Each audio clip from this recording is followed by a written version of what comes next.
पुण्यात्माओं आपके ऊपर रहम किया दाता ने,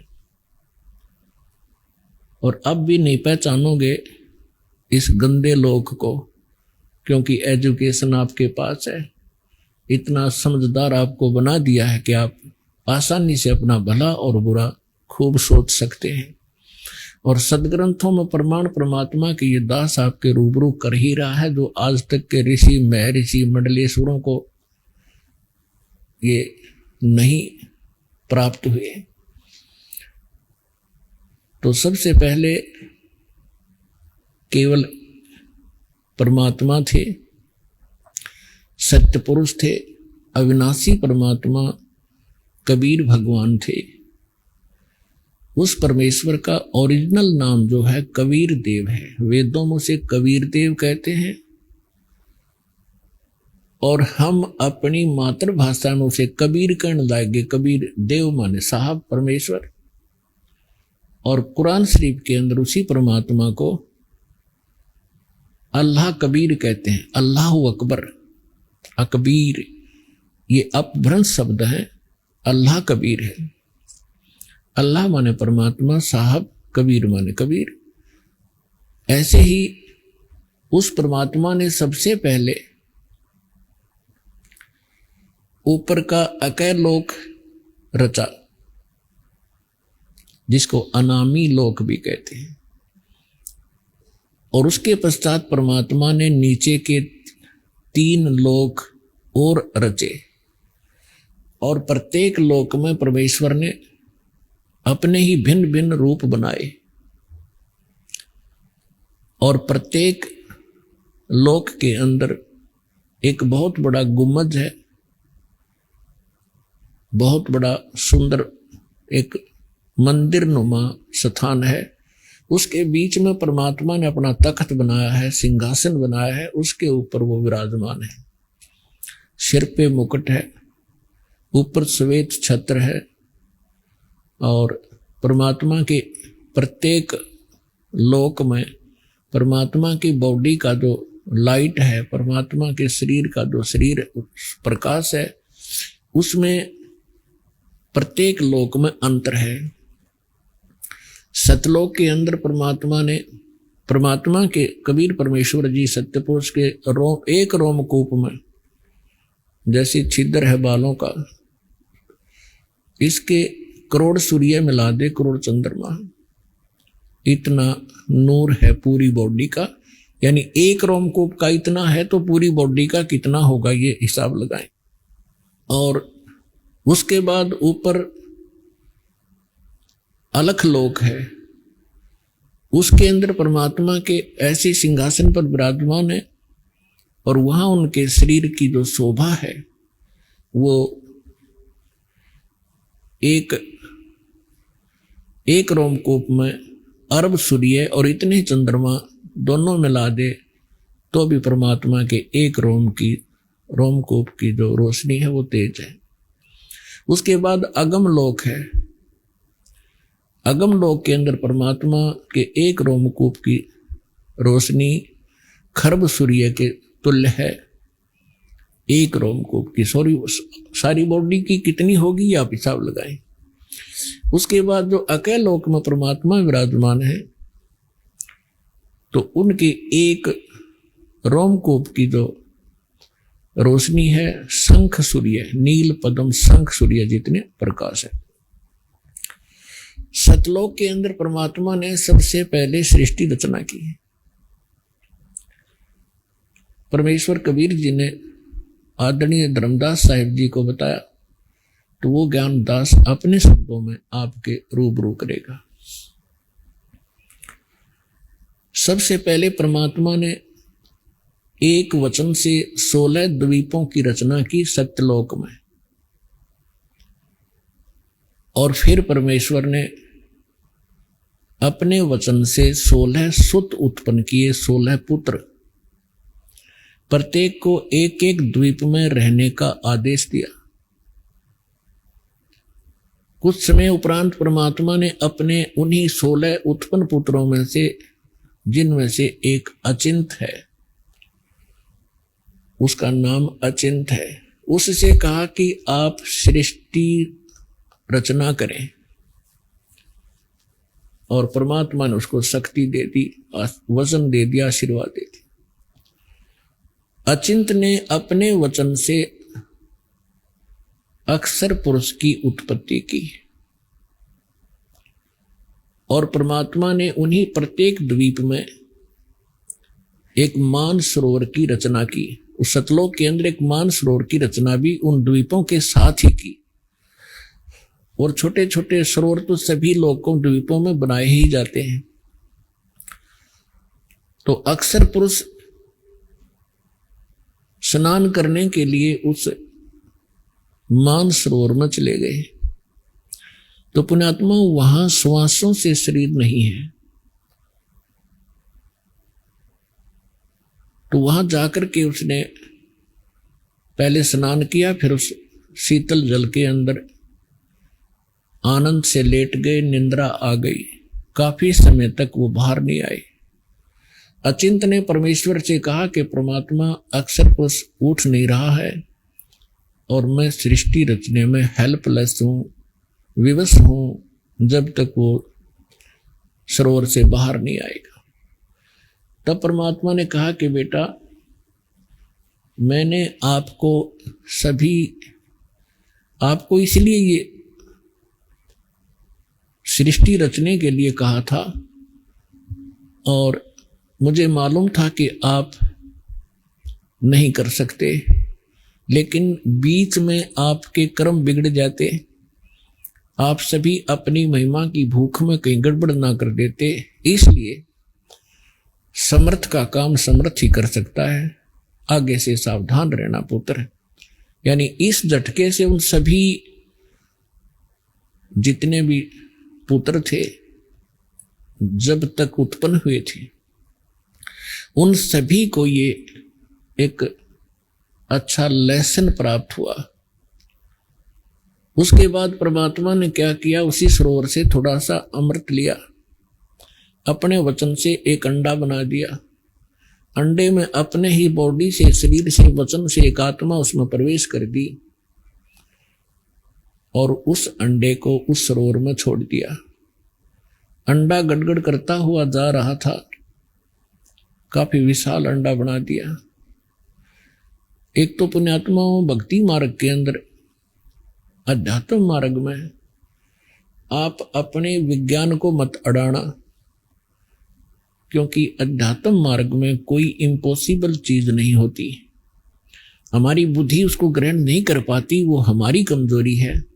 इसलिए कोई भी ज्ञान दास आपको बतावे वो गॉड गिवन है। आप बालक हैं, आपकी बुद्धि नहीं कैच करे तो उसको नकारा ना करना, स्वीकार करना। अब जो ही वो अंडा नीचे को जा रहा था, अक्षर पुरुष की निंद्रा भंग होगी। जैसे कोई किसी को अधूरी निंद्रा से जगा दे किसी कारण से भी, तो उसको थोड़ा सा क्रोध होता है। इसी शोर आवाज से वो जागा और क्रोध से देखा कि किसने मेरी निंद्रा भंग करी। वो कोप अंडे में प्रवेश हुआ, जिस कारण उस कोप से अंडा फट गया। उसमें से ये ज्योत निरंजन सर पुरुष निकला। परमेश्वर ने कहा कि तुम दोनों बाहर आओ और अचिंत के द्वीप में चले जाओ।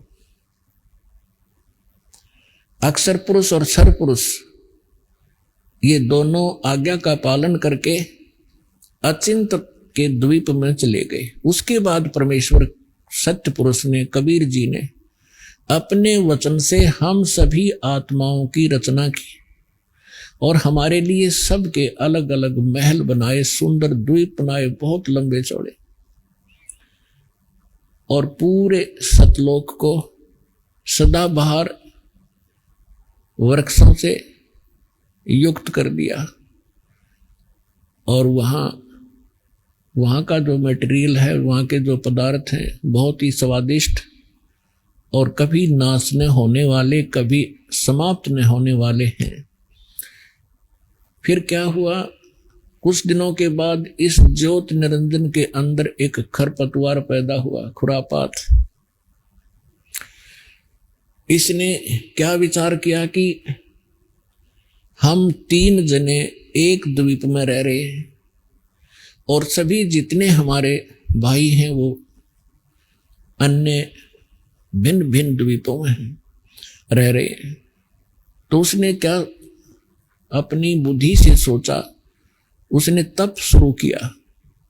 जब 70 युग तक तप कर लिया तब परमात्मा ने पूछा कि ज्योत निरंजन आप क्यों तपस्या कर रहे हो, किस चीज की आवश्यकता है तुझे।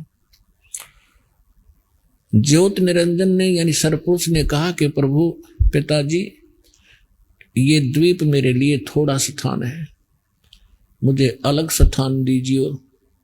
तो परमेश्वर ने उनको 21 ब्रह्मांड दे दिए।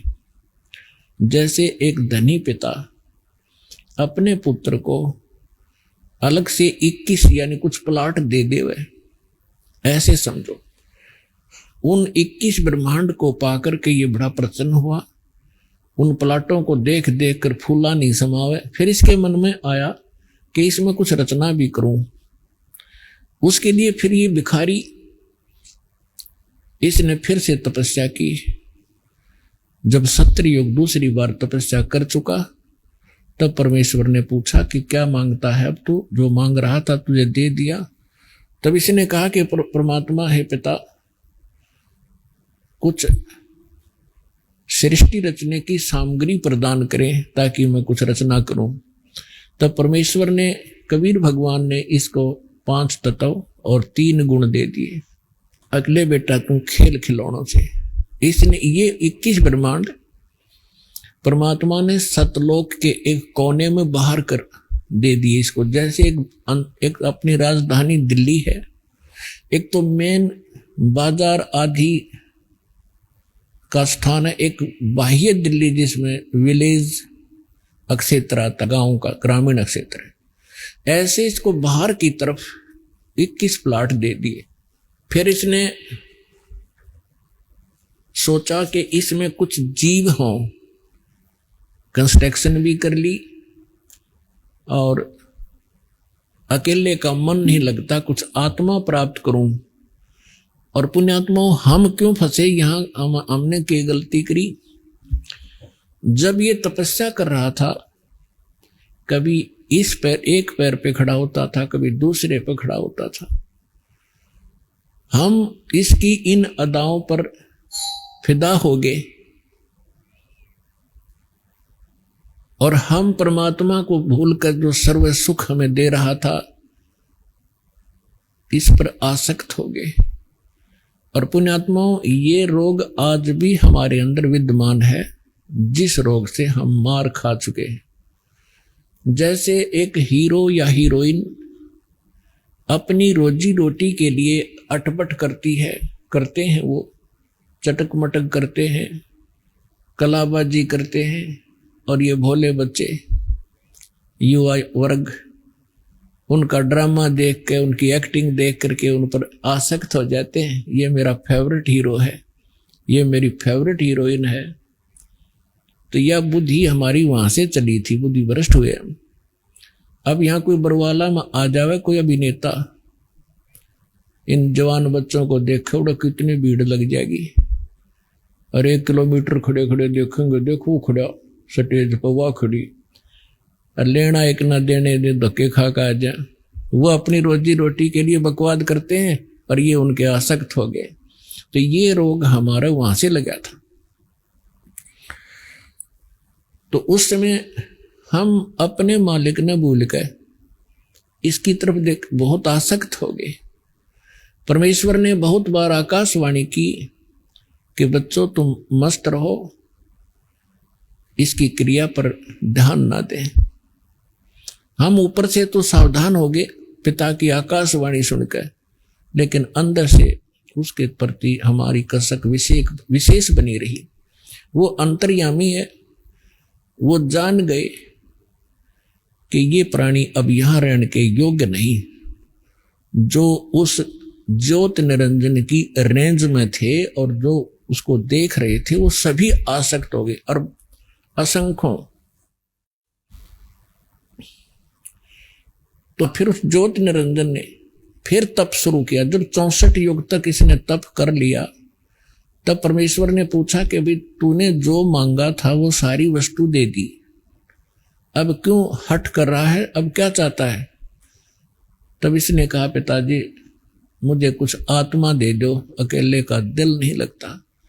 परमेश्वर ने कहा कि भी देखो 64 युग तूने तप किया, तीसरी बार इसकी प्रतिफल में और तुझे दे सकता हूं, प्लाट कितने ले ले ब्रह्मांड, पर आत्मा नहीं दे सकता।